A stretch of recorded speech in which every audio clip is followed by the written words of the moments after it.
Hi ಎಲ್ರಿಗೂ ನಮಸ್ಕಾರ, welcome back. ಹೇಗಿದ್ದೀರಾ ಎಲ್ಲರೂ ಚೆನ್ನಾಗಿದ್ದೀರಾ ಅಂತ ಭಾವಿಸ್ತಾ ವ್ಲಾಗ್ನ ಸ್ಟಾರ್ಟ್ ಮಾಡೋಣ.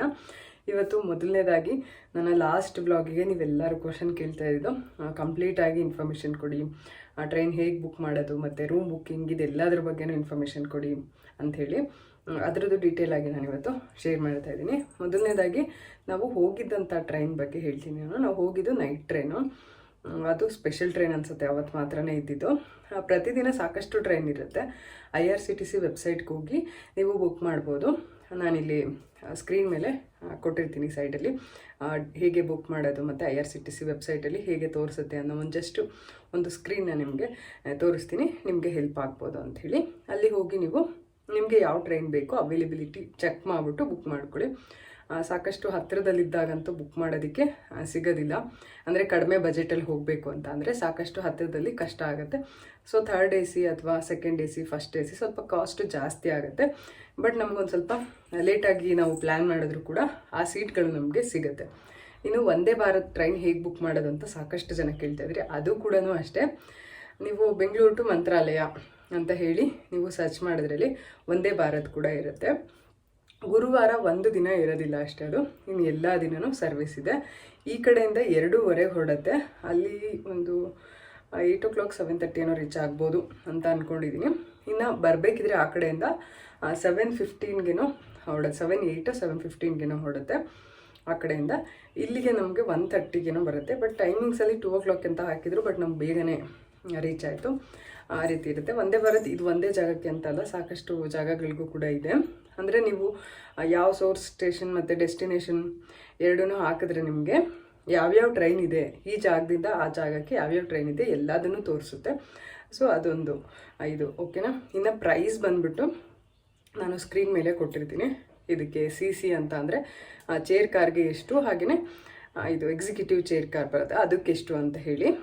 ನಾವು ಹೋಗಿದ್ದು ಮಾಮೂಲಿ CC ಅಂದರೆ ಚೇರ್ ಕಾರಲ್ಲಿ ಹೋಗಿದ್ದು. ಎಕ್ಸಿಕ್ಯೂಟಿವ್ ಅಂದರೆ 360 ಡಿಗ್ರಿ ರೊಟೇಷನ್ ಇರುತ್ತೆ ಇದು ಸೀಟೆಲ್ಲ.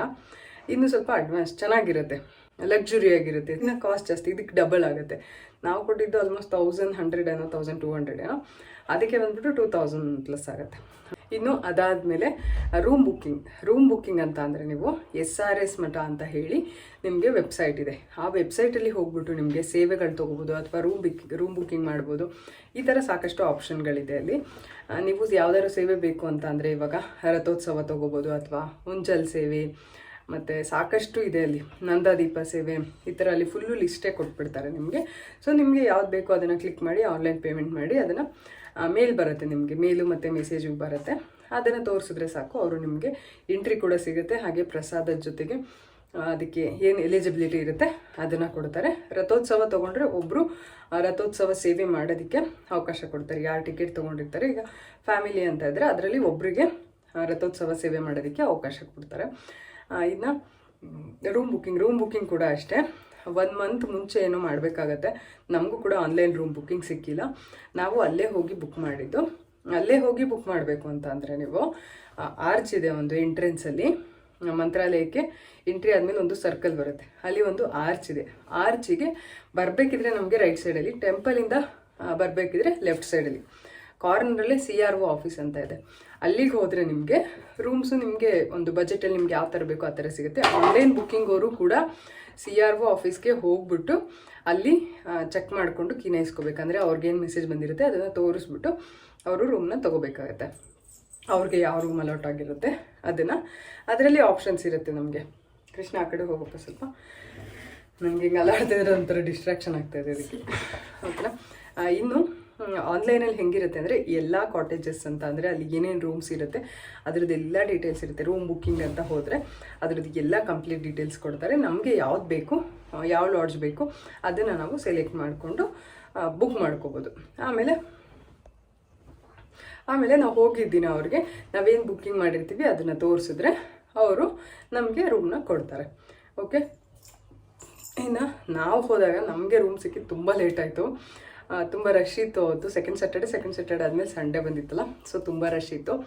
ನಾವು ತುಂಬ ಹೊತ್ತು ವೆಯ್ಟ್ ಮಾಡಿದ್ವಿ, ಒಂದು 7:30 8 o'clock ತನಕ ವೆಯ್ಟ್ ಮಾಡಿದ್ವಿ. ಅದಾದಮೇಲೆ ಒಂದು ರೂಮ್ ಸಿಕ್ತು ನಮಗೆ, ಮಠದ್ದೇ ರೂಮ್ ಸಿಕ್ತು. 1300 ಅನಿಸುತ್ತೆ ನಮ್ಮ ರೂಮ್ ಪ್ರೈಸು. ಅದಕ್ಕೆ ಅವರು ಡಬಲ್ ಇಸ್ಕೊತಾರೆ. ಆಮೇಲೆ ಯಾವುದೇ ರೀತಿ ಆನ್ಲೈನ್ ಪೇಮೆಂಟ್ UPI ಏನೂ ಇರೋದಿಲ್ಲ, ಕ್ಯಾಶೇ ಕೊಡಬೇಕು. ಅಲ್ಲಿಗೆ ಹೋಗುವಾಗ ನೀವು ಕ್ಯಾಶ್ ತೊಗೊಂಡು ಹೋಗಿ, ಸಫಿಷಿಯೆಂಟಾಗಿ ಕ್ಯಾಶ್ ತೊಗೊಂಡು ಹೋಗಬೇಕಾಗತ್ತೆ. ನಾವು ಅಷ್ಟೇ ಕ್ಯಾಶ್ ತೊಗೊಂಡು ಹೋಗಿರಲಿಲ್ಲ. ಫಸ್ಟ್ ಏನಾಯ್ತು ಗೊತ್ತಾ, ನಮಗೆ 7 o'clock ಅಲ್ಲ 6:45ಗೆ ರೂಮ್ ಸಿಗ್ತಾಯಿತ್ತು. ಏನಾಯಿತು, ಕ್ಯಾಶ್ ಇರಲಿಲ್ಲ. ಇವ್ರ ಹತ್ರ ಸ್ವಲ್ಪ ಕ್ಯಾಶ್ ಕಮ್ಮಿ ಇತ್ತು. ಆವಾಗ ಏನಾಯಿತು, ಬೇರೆಯವ್ರಿಗೆ ಯಾರಿಗೋ ರೂಮ್ ಸಿಕ್ತು. ಅಂದರೆ ತುಂಬ ಜನ ವೆಯ್ಟ್ ಮಾಡ್ತಿದ್ರಲ್ಲ, ಸೊ ಅವ್ರಿಗೆ ಸಿಕ್ತು. ಅದೇ ನಾವೇ ಮುಂಚೆನೇ ನಮ್ಮ ಥರ ಕ್ಯಾಶ್ ಇದೆ, ನಮ್ಗೆ ಇನ್ನೂ ಸ್ವಲ್ಪ ಬೇಗ ರೂಮ್ ಸಿಕ್ಕಿರೋದು, ಆ ಥರ ಆಯಿತು. ಆಮೇಲೆ ತಕ್ಷಣ ಹೋಗಿ ಕ್ಯಾಶ್ ಡ್ರಾ ಮಾಡ್ಕೊಂಡು ನೆಕ್ಸ್ಟು ಏನು ಅವೈಲೇಬಿಲಿಟಿ ಬಂತು ಆವಾಗ ನಾವು ರೂಮ್ನ ತೊಗೊಂಡ್ವಿ. ಈ ಥರ ಆಯಿತು. ಸೊ ಮುಂಚೆ ಬುಕ್ ಮಾಡ್ಕೊಂಡೋದ್ರೆ ಅನುಕೂಲ. ಬಟ್ ನಾವೇನಂದರೆ ಈ ಥರ ತುಂಬಾ ಮುಂಚೆನೇ ಪ್ಲ್ಯಾನ್ ಮಾಡಿರೋದು, 1 ತಿಂಗಳು ಮುಂಚೆ ಆ ಥರ ಎಲ್ಲ ಏನು ಪ್ಲ್ಯಾನ್ ಮಾಡ್ಕೊಂಡು ಹೋಗೋದಿಲ್ಲ. ಎಲ್ಲಿ ಹೋಗ್ಬೇಕಂದ್ರೂ ಸಡನ್ನಾಗಿ ಹೋಗೋದ್ರಿಂದ ಸ್ವಲ್ಪ ಕಷ್ಟ ಆಗುತ್ತೆ. ಅದರಲ್ಲೂ ಪ್ರೈವೇಟಲ್ಲೆಲ್ಲ ಚೆಕ್ ಮಾಡಿದ್ವಿ ನಾವು. ಅಲ್ಲೇ ಅಡೋಬ್ ಅಂತ ಇತ್ತು, ಹಾಗೆಯೇ ಗ್ರೀನ್ ವ್ಯೂ ರೆಸಾರ್ಟ್ ಅಂತೆ, ಯಾವುದೋ white view resort, green resort ಅಂತೆ, ಸಾಕಷ್ಟು ಹೋಮ್ ಸ್ಟೇ ಯಾವುದ್ಯಾವುದೋ ಚೆಕ್ ಮಾಡಿದ್ವಿ. ಎಲ್ಲ ಕಾಲ್ ಮಾಡಿದ್ರು ಎಲ್ಲದರಲ್ಲೂ ಇಲ್ಲ, ಫುಲ್ಲಾಗಿದೆ. 12 o'clock ಮೇಲೆ ಬನ್ನಿ, 12 o'clock ಮೇಲೆ ಬನ್ನಿ ಅಂತ ಇದ್ರು. ಸೊ ಹಾಗಾಗಿ ಸುಮ್ಮನೆ ದೂರ ಎಲ್ಲ ನಾವು ಹೋಗಿ ಟೈಮ್ ವೇಸ್ಟ್ ಮಾಡೋದಕ್ಕಿಂತ ಇಲ್ಲೇ ಅಟ್ಲೀಸ್ಟು ಇದ್ದರೆ ನಮಗೆ ಸಿಗ್ಬೋದು ಅಂತ ಅಲ್ಲೇ ವೆಯ್ಟ್ ಮಾಡಿದ್ವಿ. ಇನ್ನು ಹೊರಗಡೆನೂ ಕೂಡ ಅಲ್ಲಿ ಸಾಕಷ್ಟು ಜನ ಕರೀತಾ ಇರ್ತಾರೆ, ರೂಮ್ ಇದೆ ಬನ್ನಿ ಅಂಥೇಳಿ. ಬಟ್ ಅದು 1-2 ರೂಮ್ ನೋಡ್ಕೊಂಡು ಬಂದರೂ ಕೂಡ ಅನಿಲು, ಬಟ್ ಇಷ್ಟ ಆಗಲಿಲ್ಲ ಅವ್ರಿಗೆ. ತುಂಬಾ ಕಂಜೆಸ್ಟೆಡ್, ಹಾಗೆಯೇ ಲೊಕೇಶನ್ ಹೋಗೋಕ್ಕೆ ಒಳಗಡೆ ಕಂಜೆಸ್ಟೆಡು ಈ ಥರ ಎಲ್ಲ ಇತ್ತು. ಸೊ ಹಾಗಾಗಿ ಆ ಥರ ಒಂದು ಮನೆಯಲ್ಲೇ ಅವರು ಒಂದು ಏನು ಸಿಂಗಲ್ ಬೆಡ್ರೂಮ್ ಮನೆ ಅಥವಾ ಡಬಲ್ ಬೆಡ್ರೂಮ್ ಮನೆಯಲ್ಲಿ ಒಂದು ರೂಮ್ ಒಬ್ಬರಿಗೆ ವಾಶ್ರೂಮ್ ಶೇರಿಂಗ್ ಮಾಡ್ಕೊಳ್ಬೇಕು, ಈ ಥರ ಎಲ್ಲ ಆಪ್ಷನ್ಸ್ ಎಲ್ಲ ಮಾಡಿದರು. ಸೊ ಹಂಗಾಗಿ ಅನಿಲ್ಗೆ ಅದು ಬೇಡ, ಬೇರೆಯವ್ರ ಜೊತೆಲ್ಲ ಶೇರ್ ಮಾಡ್ಕೊಂಡು ಸ್ನಾನ ಮಾಡ್ಕೊಂಡು ವಾಶ್ ಮಾಡ್ಕೊಂಡು ಇದೆಲ್ಲ ಬೇಡ, ನಮಗೆ ಒಂದು ಸಪ್ರೇಟ್ ಬೇಕು. ಯಾಕೆಂದರೆ ನಾವು ಅಲ್ಲಿ ನೈಟ್ ಸ್ಟೇ ಮಾಡೋದಿತ್ತು, ಹಾಗಾಗಿ ನಮಗೆ ಒಂದು ಸಪ್ರೇಟ್ ಬೇಕು ಅನ್ನೋ ಥರ ಇತ್ತು. ಹಾಗಾಗಿ ನಾವು ಅಲ್ಲೇ ವೆಯ್ಟ್ ಮಾಡಿಬಿಟ್ಟು ರೂಮ್ನ ತೊಗೊಂಡ್ವಿ.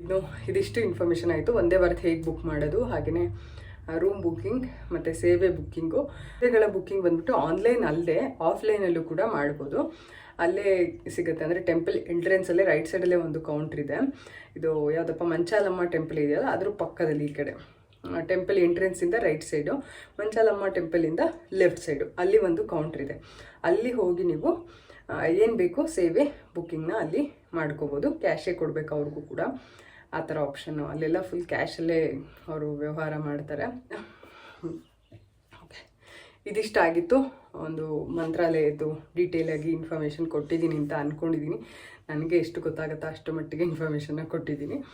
ಇನ್ನು ಕಾರಲ್ಲಿ ಹೋದರೆ ಅನುಕೂಲ ಹೇಳಬೇಕಂದ್ರೆ. ನನ್ನ ಪ್ರಕಾರ ನಾವು ಕಾರಲ್ಲಿ ಹೋಗಿದ್ವಲ್ಲ, ಚೆನ್ನಾಗಿತ್ತು. ಡ್ರೈವ್ ಮಾಡೋದು ಒಂಚೂರು ಕಷ್ಟ ಆಯಿತು. ಬಟ್ ವೀಕ್ ಡೇ ಆಗಿದ್ದರಿಂದ ನಮ್ಗೆ ಅವಾಗ ಎಷ್ಟು ಕಂಫರ್ಟಬಲ್ ಆಗಿತ್ತು ಅಂದರೆ ತುಂಬಾ ಕಂಫರ್ಟಬಲ್ ಆಗಿತ್ತು. ಟ್ರೈನ್ಗೆ ನಾವು ಇಳಿದ್ಬಿಟ್ಟು ಆಟೋ ಮತ್ತು ರೈಲ್ವೆ ಸ್ಟೇಷನ್ ಇಳಿದು ಅಲ್ಲಿಂದ ಒಂದು ಆಟೋ ಬುಕ್ ಮಾಡ್ಕೊಂಡು ಮನೆಗೆ ಬಾ, ಈ ಥರ ಎಲ್ಲ ಇರೋದಕ್ಕಿಂತ ಕಾರಲ್ಲಿ ಹೋದರೆ ನಾವು ಮನೇಲಿ ಹತ್ತಿದ್ರೆ ಅಲ್ಲಿ ಹೋಗಿ ಇಳಿತೀವಿ, ನಮ್ಗೆ ಎಲ್ಲಿ ಬೇಕೋ ಅಲ್ಲಿ ಸ್ಟಾಪ್ ಮಾಡ್ಕೋಬೋದು. ಈ ಥರ ಒಂದು ಆಪ್ಷನ್ ಇರುತ್ತೆ. ಸೊ ನಾನು ಪ್ರಿಫರ್ ಮಾಡೋದು ನಮ್ಮ ಒಂದು ವೆಹಿಕಲಲ್ಲಿ ಹೋದರೆ ಚೆನ್ನಾಗಿರುತ್ತೆ ಅಂತ. ಇಲ್ಲ ಟ್ರೈನಲ್ಲಿ ಹೋದ್ರೂ ಆರಾಮಾಗಿತ್ತು, ನಮಗೇನು ತೊಂದರೆ ಆಗಿಲ್ಲ. ಬಟ್ ಅಂದರೆ ಅಲ್ಲಿ ಇಳಿದು ಬರಬೇಕಲ್ಲ, ಲಗೇಜು ಮಕ್ಕಳು ಎಲ್ಲ ಇಳ್ಕೊಂಡು, ಅದು ಒಂದು ಕಷ್ಟ ಅಷ್ಟೆ. ಅದು ಬಿಟ್ಟರೆ ಚೆನ್ನಾಗಾಯಿತು. ಇವತ್ತಿನ ವ್ಲಾಗಲ್ಲಿ ಒಂದು ರೆಸಿಪಿ ಮತ್ತು ಒಂದಷ್ಟು ಕ್ಲಿಪ್ಪಿಂಗ್ಸ್ ಇದೆ. ನಮ್ಮ ಕೃಷ್ಣನ್ ಸ್ಕೂಲ್ಗೆ ಸೈನ್ಸ್ ಫೆಸ್ಟ್ ಇತ್ತು, ಹೋಗಿದೆ. ಜಾಸ್ತಿ ಕ್ಲಿಪ್ಪಿಂಗ್ ತೊಗೊಂಡಿಲ್ಲ, ಚಿಕ್ಕದಾಗಿ ಒಂದು ಸ್ವಲ್ಪ ಕ್ಲಿಪ್ಪಿಂಗ್ ಇದೆ. ನೋಡಿ, ಈ ವ್ಲಾಗ್ ಇಷ್ಟ ಆದರೆ ಲೈಕ್, ಶೇರ್, ಕಮೆಂಟ್ ಹಾಗೂ ಸಬ್ಸ್ಕ್ರೈಬ್ ಮಾಡ್ಕೊಂಡು ನೋಡಿ, ಸಪೋರ್ಟ್ ಮಾಡಿ. ನಿಮ್ಮ ಪ್ರೀತಿ ಪ್ರೋತ್ಸಾಹ ಯಾವಾಗಲೂ ಇರಲಿ ಅಂತ ಕೇಳ್ಕೊಳ್ತೀನಿ. ಮುಗಿಸ್ದ ಬ್ಲಾಗ್ನ? ಮುಗಿಸ್ದೆ. ಇಷ್ಟು ಬೇಗ? ಹೌದು. ಇವತ್ತು ಬೆಳಗ್ಗೆ ಮಾಡಿದ್ದಲ್ಲ? ಇವತ್ತಿನ್ನೂ ಮಾಡಿಲ್ಲ, ಇವತ್ತಿನ ಸ್ಟಾರ್ಟ್ ಮಾಡೋಣ. ಇವತ್ತು ಸ್ಟಾರ್ಟ್ ಮಾಡೋದು? ನಾವಿಬ್ಬರೇ ಇದೀವಲ್ಲ, ಇವತ್ತು ಬ್ಲಾಗ್ ಮಾಡೋಣ. ಬಾಯ್. ಇವತ್ತು ಒಂದು ಸಿಂಪಲ್ ಆಗಿರುವಂಥ ಪ್ರೋಟೀನ್ ಸ್ನ್ಯಾಕ್ ರೆಸಿಪಿನ ಶೇರ್ ಮಾಡ್ತಾ ಇದ್ದೀನಿ. ಮಕ್ಳಿಗೂ ಕೂಡ ಇಷ್ಟ ಆಗುತ್ತೆ ಇದು, ದೊಡ್ಡವ್ರಿಗೂ ಕೂಡ ತಿನ್ಬೋದು. ಪ್ರೋಟೀನ್ ರಿಚ್ ಅಂತಲೇ ಹೇಳ್ಬೋದು. ಇದು ಕಡಲೆಕಾಳಿಂದ ಮಾಡುವಂಥದ್ದು. ಹಾಗಾಗಿ ಕಡಲೆಕಾಳನ್ನ ಬೇಯಿಸ್ಕೋಬೋದು ಅಥವಾ ಈ ಥರ ಸ್ಟೀಮ್ ಮಾಡ್ಕೋಬೋದು. ನಾನಿಲ್ಲಿ ತರಕಾರಿ ಹೇಗಿದ್ದರೂ ಸ್ಟೀಮ್ ಮಾಡಬೇಕಿತ್ತು, ಹಾಗಾಗಿ ಅದ್ರ ಜೊತೆಗೆ ಕಡಲೆಕಾಳನ್ನ ಕೂಡ ಹಾಕಿದ್ದೆ. ಬೀನ್ಸ್ ಮತ್ತು ಇದು ಏನಪ್ಪ ಸ್ವೀಟ್ ಪೊಟ್ಯಾಟೊ ಹಾಕಿದ್ದೆ. ಸ್ವೀಟ್ ಪೊಟ್ಯಾಟೊ ಡೈಲಿ ನಾನು ಮಾಡ್ತಾಯಿರ್ತೀನಿ, ನೀವು ನೋಡಿರ್ತೀರ.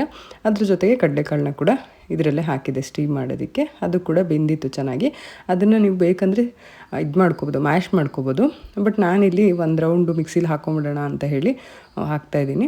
ಮಿಕ್ಸಿಲಿ ಹಾಕ್ಕೊಂಡು ಒಂದೇ ಒಂದು ಸರಿ ತಿರುಗಿಸಿದ್ರೆ ಸಾಕು, ಸಖತ್ತಾಗಿ ಪೇಸ್ಟ್ ಥರ ರೆಡಿ ಆಗುತ್ತೆ. ಅದು ತುಂಬ ಜಾಸ್ತಿ ರುಬ್ಬೋದೇನು ಬೇಡ, ನೀರು ಬೇಡ ಇದಕ್ಕೆ. ಹಾಗೆಯೇ ಒಂದೇ ಒಂದು ರೌಂಡ್ ರುಬ್ಕೊಂಡ್ರೆ ರೆಡಿ ಆಗುತ್ತೆ. ಇದು ಬೆಳಗ್ಗೆ ಆಲ್ರೆಡಿ ಮಾಡಿದ್ದೆ ನಾನು ನಮ್ಮ ಕೃಷ್ಣಂಗೆ ಒಂದು ಸ್ವಲ್ಪ, ಅದು ಹಾಗೆ ಉಳಿದಿತ್ತು. ಅದ್ರ ಜೊತೆಗೆ ಮತ್ತೆ ಇವಾಗ ಇನ್ನೊಂದು ಸ್ವಲ್ಪ ಮಾಡಿದೆ.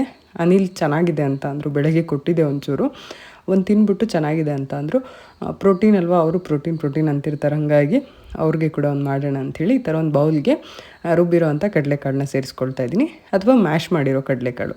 ಅದಕ್ಕೆ ನಾವು ಬೇಕಾಗಿರೋವಂಥ ತರಕಾರಿ, ನಿಮ್ಗೆ ಯಾವ್ದು ಇಷ್ಟ, ನಿಮ್ಮ ಮಕ್ಕಳು ಯಾವ್ದು ತಿನ್ನಲ್ಲ ಅಥವಾ ಯಾವ್ದು ಈ ರೀತಿ ನಾವು ತಿನ್ನಿಸ್ಬೋದು ಅನ್ನತ್ತೆ ಆ ಥರ ತರಕಾರಿನ ಸೇರಿಸ್ಕೊಂಡು ಅದಕ್ಕೆ ಉಪ್ಪು, ಖಾರದ ಪುಡಿ ಮತ್ತು ಧನಿಯಾ ಪೌಡರ್, ಗರಂ ಮಸಾಲ, ಚಾಟ್ ಮಸಾಲ ಈ ಥರ ಹಾಕ್ಕೋಬೋದು. ನಾನಿಲ್ಲಿ ಚಿಲ್ಲಿ ಪೌಡರು ಮತ್ತು ಇದು ಧನಿಯಾ ಪೌಡರು, ಹಾಗೆಯೇ ಸಾಲ್ಟು, ಒಂಚೂರು ಶುಂಠಿ ಬೆಳ್ಳುಳ್ಳಿ ಪೇಸ್ಟು ಇಷ್ಟೇ ಹಾಕಿರೋ ಅಂಥದ್ದು. ಇಷ್ಟನ್ನು ಹಾಕಿ ಒಂಚೂರು ನೀರು ಹಾಕಿ ಕಲಿಸ್ಕೊಳ್ತಾ ಇದ್ದೀನಿ ನಾನು. ಅದಾದಮೇಲೆ ಈ ಥರ ಟಿಕ್ಕಿ ಶೇಪಲ್ಲಿ ಮಾಡ್ಕೋಬೇಕಾಗತ್ತೆ. ವಡೆ ಶೇಪ್ ಅಥವಾ ಟಿಕ್ಕಿ ಶೇಪ್ ಏನಿರುತ್ತೆ ಆ ಶೇಪಲ್ಲಿ ಮಾಡಿಕೊಂಡು ಅದನ್ನು ಒಂದು ಮೊಟ್ಟೆಯಲ್ಲಿ ಡಿಪ್ ಮಾಡಿ, ಅದಾದಮೇಲೆ ಬ್ರೆಡ್ ಕ್ರಮ್ಸ್ ಅಥವಾ ಓಟ್ಸ್ ಪೌಡರಲ್ಲಿ ಅದನ್ನು ಮತ್ತೆ ಡಿಪ್ ಮಾಡಿ ಶಾಲೋ ಫ್ರೈ ಅಂತ ಅಂದರೆ ಹಂಚ ಮೇಲೆ ಫ್ರೈ ಮಾಡ್ಕೊಳ್ಳೋ ಅಂಥದ್ದು. ನಾನಿಲ್ಲಿ ಬರೀ ಮೊಟ್ಟೆನಲ್ಲೇ ಮಾಡ್ಕೊಂಡಿದ್ದೀನಿ. ಅನಿಲ್ಗೆ ಅದು ಒಂಥರ ಆ ಕ್ರಮ್ಸ್ ಎಲ್ಲ ಸಿಗುತ್ತಲ್ಲ, ಅದು ಸ್ವಲ್ಪ ಆಯಿಲಿ ಅನ್ಸುತ್ತೆ, ಅವ್ರಿಗೆ ಇಷ್ಟ ಆಗೋಲ್ಲ. ಹಾಗಾಗಿ ನಾನು ಬರೀ ಮೊಟ್ಟೆನಲ್ಲಿ ಮಾತ್ರನೇ ಡಿಪ್ ಮಾಡಿ ಹಾಕಿರೋ ಅಂಥದ್ದು. ಇಲ್ಲ ಅಂತ ಅಂದರೆ ನೀವು ಇದಕ್ಕೇ ಕಡಲೆ ಹಿಟ್ಟು ಹಾಕ್ಬೋದು, ಅಂದರೆ ಮಿಕ್ಸ್ಚರ್ಗೆ ಕಡಲೆ ಹಿಟ್ಟು ಹಾಕ್ಕೊಂಡು ಡೈರೆಕ್ಟ್ ಈ ಥರ ಟಿಕ್ಕಿ ಮಾಡಿ ಇದನ್ನೇ ಹಂಚ ಮೇಲೆ ಬೇಯಿಸ್ಕೋಬೋದು ಅಥವಾ ಸ್ಟೀಮ್ ಮಾಡ್ಕೋಬೋದು.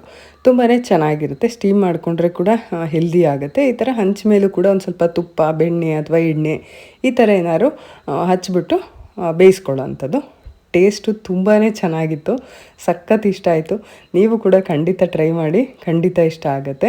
ನಾನು ಆ್ಯಕ್ಚುಲಿ ಕಡಲೆಕಾಳು ನೆನೆಸಿದಂಥದ್ದು ಸಾಂಬಾರು ಮಾಡೋಕ್ಕೆ ಬೆಳಗ್ಗೆನೇ ಸಾರು ಮಾಡಿಬಿಡೋಣ ಅಂತ ನೆನೆಸಿದ್ದೆ. ಆದರೆ ನಮ್ಮ ಕೃಷ್ಣಂಗೆ ಸಾಂಬಾರು ಬೇಡ ಆಗಿತ್ತು ಅವನಿಗೆ. ಹಾಗಾಗಿ ಈ ಥರ ಏನಾದ್ರು ಮಾಡಿಕೊಡು ಅಂತ ಹೇಳ್ದೆ. ಏನಾದರೂ ವಡೆ ಏನಾದ್ರು ಮಾಡಬೇಕಿತ್ತು ಮಮ್ಮಿ ಅಂತ ಅಂದ. ಸರಿ ಆಯಿತು ಅಂತೇಳಿ ನಾನು ಏನು ಅಂದ್ಕೊಂಡೆ, ಕಡಲೆಕಾಳ್ದೇ ವಡೆ ಮಾಡೋಣ, ಇನ್ನೇನು ಕಡಲೆಕಾಳಿಂದನೇ ಕಡಲೆಬೇಳೆ ಕೂಡ ಮಾಡುವಂಥದ್ದು.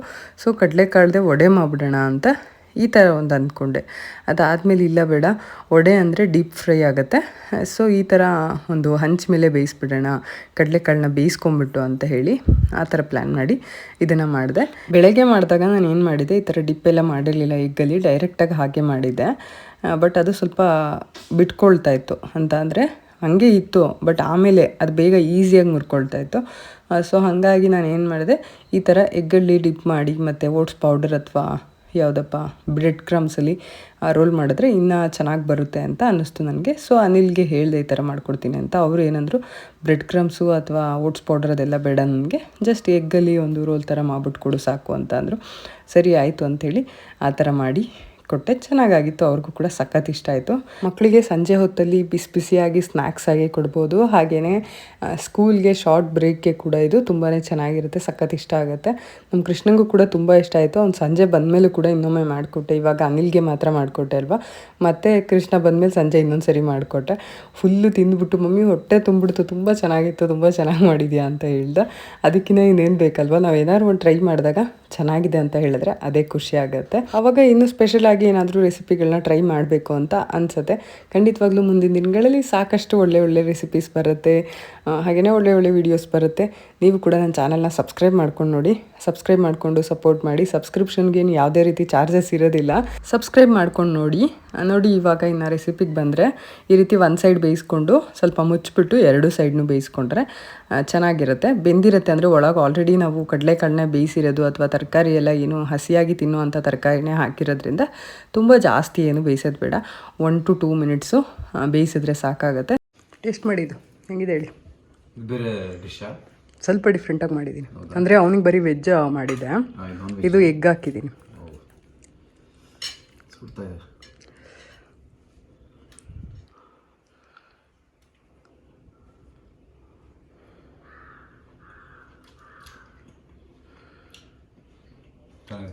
ಚೆನ್ನಾಗಿದೆಯಾ?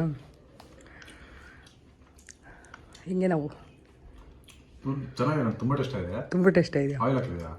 ಆಯಿಲ್ ಅಂದರೆ ಕೆಳಗಡೆ ಹಂಚಿಗೆ ಮಾತ್ರ ಅಷ್ಟೇ, ಒಂಚೂರು. ತುಂಬ ಚೆನ್ನಾಗಿದೆ. ಡೀಪ್ ಫ್ರೈ ಏನು ಮಾಡಿಲ್ಲ, ಹಂಚು ಮೇಲೆ ಬೇಯಿಸಿರೋದು. Good try. ಚೆನ್ನಾಗಿದೆ.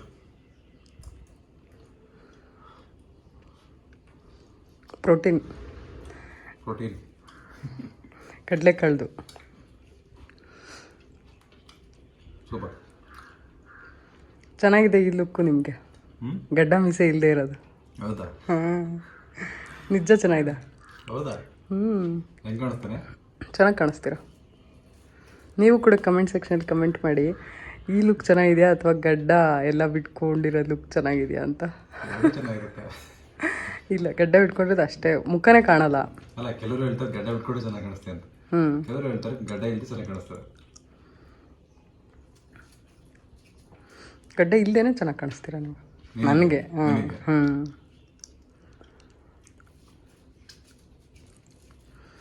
ಸರಿ, ಊಟ ಮಾಡಿ ನೋಡೋಣ ಏನು ಕಮೆಂಟ್ಸ್ ಬರುತ್ತೆ ಅಂತ. ಗಡ್ಡ ಬಿಟ್ಕೋಬೇಕಾ, ಗಡ್ಡ ಇಲ್ಲದೇನೆ ಚೆನ್ನಾಗಿ ಕಾಣುತ್ತಾ ಅಂತ ಹೇಳಿ. ಸಬ್ಸ್ಕ್ರೈಬರ್ ಏನು ಹೇಳ್ತಾರೆ ನೋಡೋಣ ಅಂತ. ಬಾಕ್ಸಿಗೆ ಕಟ್ಟಿದ್ದೀನಿ ಅದನ್ನು. ಇದರಲ್ಲಿದೆ ಈ ಕಡೆ. ಅದರಲ್ಲಿ ಬೀನ್ಸು ಮತ್ತು ಇದೇನು ಏನು ಗೊತ್ತಾ, ಏನಪ್ಪ, ಗೆಣಸು ಮತ್ತು ಬೀನ್ಸ್ ಇದೆ ಆ ಕಡೆ. ಇದರಲ್ಲಿ ಅದೇ ಕಡಲೆಕಾಳ್ದು ಟಿಕ್ಕಿ ಇಟ್ಟಿದ್ದೀನಿ. ಇದರಲ್ಲಿ ಪಲಾವು ಮತ್ತು ಕೋಸಂಬರಿ ಥರ ಇಟ್ಟಿದ್ದೀನಿ, ಸಲಾಡ್ ಥರ. ಅಂದರೆ ಹೆಸರು ಬೇಳೆ ಕೂಡ ಹಾಕಿದ್ದೀನಿ ಸಲಾಡ್ ಜೊತೆಗೆ. ಟಿಕ್ಕಿ, ಹಾಂ ಹಾಂ, ಅದರಲ್ಲಿ ಟಿಕ್ಕಿ ಇಟ್ಟಿದ್ದೀನಿ.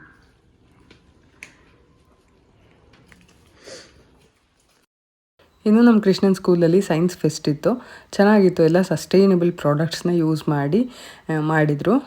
ಯಾವುದೇ ರೀತಿ ಪ್ಲಾಸ್ಟಿಕ್ ಎಲ್ಲ ಏನು ಯೂಸ್ ಮಾಡಿರಲಿಲ್ಲ. ತುಂಬಾ ಖುಷಿಯಾಯಿತು ನೋಡಿಬಿಟ್ಟು ನನಗೆ. ಸಾಕಷ್ಟು ಮಾಡಿದರು, ನಾನು ತುಂಬ ನೋಡಿದೆ, ಬಟ್ ಜಾಸ್ತಿ ಕ್ಲಿಪ್ಪಿಂಗ್ ತೊಗೊಳ್ಳಿಲ್ಲ. ಸ್ವಲ್ಪನೇ ಮಾತ್ರನೇ ಎಂಟ್ರೆನ್ಸ್ ಹಾಗೆಯೇ ನಮ್ಮ ಕೃಷ್ಣನ್ ಕ್ಲಾಸ್ ರೂಮ್ದು ಮಾತ್ರನೇ. ಸುಮ್ಮನೆ ಯಾಕೆ ಬೇರೆ ಮಕ್ಕಳದೆಲ್ಲ ಶೂಟ್ ಮಾಡೋದು ಅಂತೇಳಿ ನಾನು ಜಾಸ್ತಿ ಎಲ್ಲೂ ಶೂಟ್ ಮಾಡೋಕ್ಕೆ ಹೋಗಲಿಲ್ಲ. ಈ ಸರಿ ಮಾಡಿದಂಥ ಕಾನ್ಸೆಪ್ಟ್ ನಂಗೆ ತುಂಬಾ ಇಷ್ಟ ಆಯಿತು. ಏಕೆಂದರೆ ಬೇಡದೇ ಇರೋ ಪ್ಲಾಸ್ಟಿಕ್ ಎಲ್ಲ ಯೂಸ್ ಮಾಡಿಕೊಂಡು ಏನೇನೋ ಮಾಡೋದಕ್ಕಿಂತ ಈ ಥರ ಒಂದು ಸಸ್ಟೈನಬಲ್ ಪ್ರಾಡಕ್ಟ್ಸ್ನ ಯೂಸ್ ಮಾಡಿದ್ದು ನಂಗೆ ತುಂಬಾ ಇಷ್ಟ ಆಯಿತು. ನಮ್ಮ ಕೃಷ್ಣ ಕೂಡ ಹೋಗಿದ್ದ ರೆಡಿಯಾಗಿ ಸ್ಪೀಚ್ಗೆ. ಅವ್ರದ್ದು ರೆಸ್ಪಿರೇಷನ್ ಸಿಸ್ಟಮ್ ಅಂತ ಇತ್ತು. ಎಕ್ಸ್ಪ್ಲನೇಷನ್ ಎಲ್ಲ ಕೊಟ್ಟ ಚೆನ್ನಾಗಿತ್ತು. ಎಲ್ಲ ಮಕ್ಕಳು ತುಂಬಾ ಕ್ಯೂಟಾಗಿ ಮಾತಾಡ್ತಾಯಿದ್ರು. ಖುಷಿ ಆಯಿತು ನೋಡಿಬಿಟ್ಟು. ಇದರೊಟ್ಟಿಗೆ ಇವತ್ತಿನ ವ್ಲಾಗ್ನ ಕೂಡ ಮುಗಿಸ್ತಾ ಇದ್ದೀನಿ. ಮತ್ತು ನಾನು ನಿಮಗೆ ಸಿಗ್ತೀನಿ ಇನ್ನೊಂದು ಹೊಸ ವಿಡಿಯೋದ ಒಟ್ಟಿಗೆ. ಬರಲಾ, bye, see you, thank you for watching.